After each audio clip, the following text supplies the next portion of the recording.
కాబట్టి ప్రవీణ్ గారి ఫోన్లో యూపీఐ పేమెంట్స్ మనం చెక్ చేసినా కూడా మనకు తెలుస్తుంది.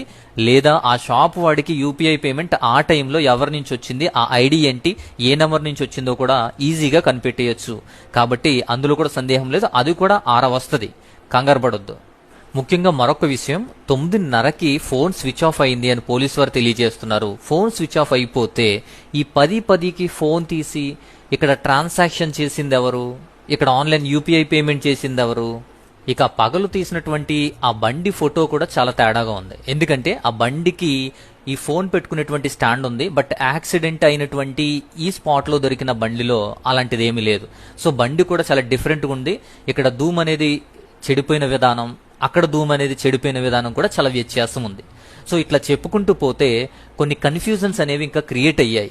ఒకవేళ ఆయనే ఆ షాప్ లో తీసుకున్నా కూడా వెంటనే తక్కువ టైంలో యాక్సిడెంట్ స్పాట్ కి